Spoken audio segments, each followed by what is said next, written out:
शनीची स्थानागत फले. पहिलं स्थान म्हणजे अगदी लग्नस्थानी पहिल्या स्थानी शनी असेल तर काय असेल?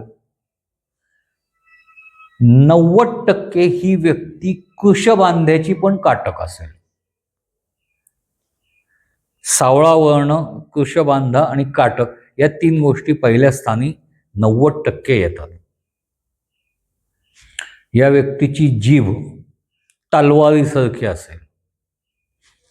साईड इफेक्टिव्ह, न्यायप्रिय, जे सत्य आहे ते समोरासमोर बोलणं, उरकून टाकणं, विचार न करणं ही या व्यक्तीची सवय असेल. मग काही काही वेळेला आपण म्हणतो ना, अरे सत्य ठीक आहे पण ते 4 चौघात सांगायची गरज होती का? या लोकांना नाही कळत. या लोकांना एक माहिती असतं, मी बोलतो ते खरं आहे ना, मग मी का घाबरायचं? एक आहे, या लोकांना जोडीदार नेहमी हेकट मिळतो. आता हट्टी किंवा हेकट असणं हा काही गुन्हा नाही. प्रत्येक गुण आणि अवगुण, काही ठिकाणी ते गुण ठरतात, काही ठिकाणी अवगुण ठरतात. म्हणजे उदाहरणार्थ स्पष्ट बोलणं, तर स्पष्ट बोलणं तुम्ही जसं शनीच्या पहिल्या स्थानाला म्हणता ते जर गुण असेल, पण तुम्हीच तुमच्या बॉसला तोंडावर सांगितलं की बाबा तू मूर्ख आहेस रे, तुला काही कळत नाही, अक्कल नाही, तुला कुणी बसवलं इथं, हे कितीही 100% तुमच्या हिशोबाने सत्य असलं तर ते तिथं बोलण्यासारखं नसतं. तो बॉस तुम्हाला घरी बसवू शकतो किंवा तुमच्या डिसिप्लिनरी ऍक्शनही घेऊ शकतो की 4 चौघात माझा अपमान केला म्हणून. त्यामुळं पण एक आहे, या स्थानावरच्या शनीमुळं या लोकांना आजारपणं लवकर येत नाहीत, आली तर पटकन निघून जातात. कारण मूळता काटक प्रकृती असल्यामुळं सहज कुठली गोष्ट ते सहज करून जाऊ शकतात, पण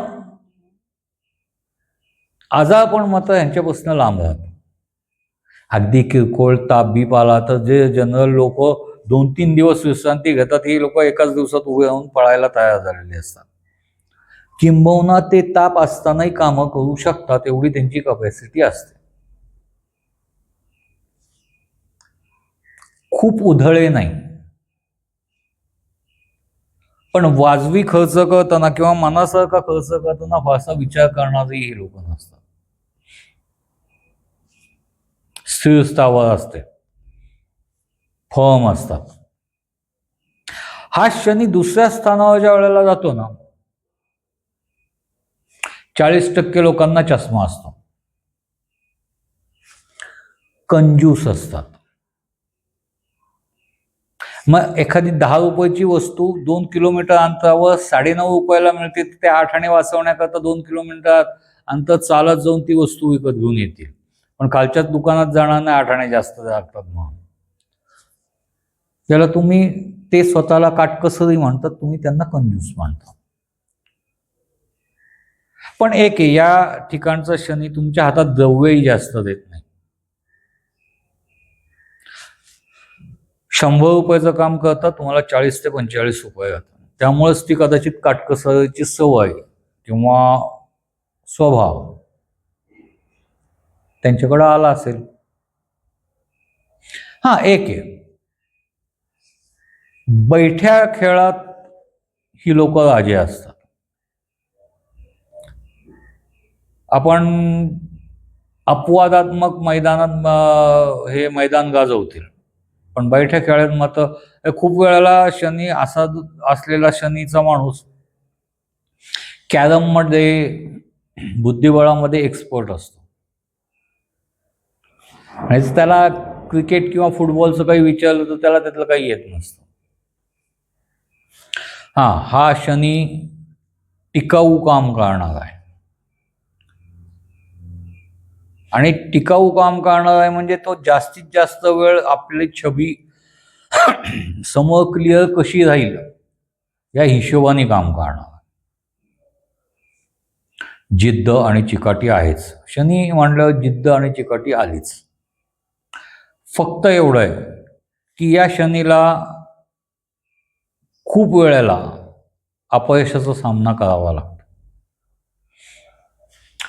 अपयशाचा सामना केला म्हणून हे निर्धन असतात का? नाही, हे बऱ्यापैकी सधन असतात,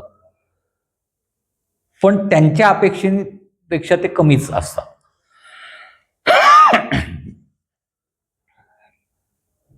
खाऊन पिऊन सुखी कॅटेगरीतली लोक यात जास्त वेळा मोडतात. हा शनी जर तिसऱ्या स्थानात गेला ना, तर आपण जे म्हणतो ना की पहिल्या स्थानातला सावळा आणि काटकोळा असतो, तसं तिसऱ्या स्थानातला थोडासा अंगाने भरलेला आणि उजळ असू शकतो. आपण गहू आणण्यापर्यंत जाऊ शकतो, त्याला नेऊ शकतो. हा शनी पराक्रमी आहे. हा शनी 6 पॅक नाही, पण तडाखा द्यायला लागला तर प्रचंड मोठा तडाखा देऊ शकतो. एक आहे बेसिक, हा शनी थोडा सुस्त आहे. त्यामुळं या स्थानात शनी ज्यांचा असतो ना,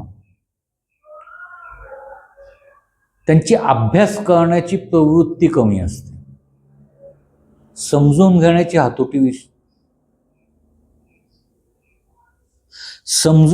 हातोटी विलक्षण असते. म्हणजे आपण एखाद्या व्यक्तीच्या बाबत म्हणतो की अरे हा अभ्यासाला बसलेला कधी दिसत नाही, पण रिझल्ट आणायला गेलं की साधारण 50-60% मार्क पडलेले असतात. मुळात रिपिटेशनचा कंटाळा या शनीला जास्त आहे. पहिल्या फटक्यात धडा वाचतात, समजून घेतात, जेवढा लक्षात येईल तेवढा लक्षात तो घोळून ठेवतात, आणि त्याच हिशोबाने ते, म्हणजे उद्यापासून 10वीची परीक्षा आहे आणि आदल्या दिवशी एखादा प्रीमियर आहे आणि तो माझा लाडका नट आहे म्हणून बघायला जर एखादा मुलगा तुम्हाला गेलेला दिसला, तिसऱ्या स्थानातला शनी आहे हे लक्षात घ्यायचं.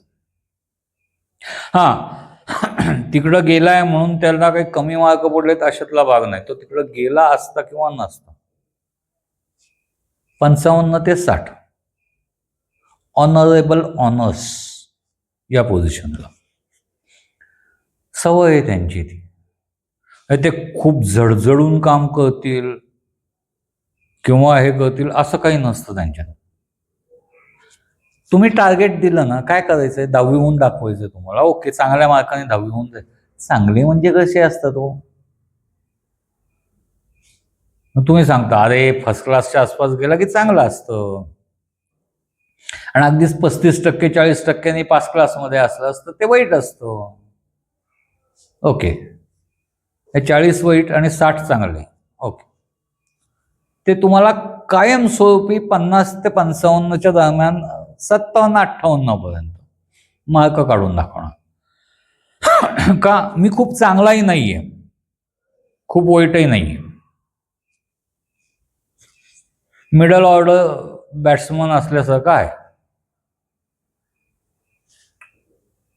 बघ, एखादी प्रोजेक्ट किंवा हे संकल्पना त्यांना जर भावली तर ते पूर्ण करताना ते झटतात बघा, वेड्यासारखे झटतात.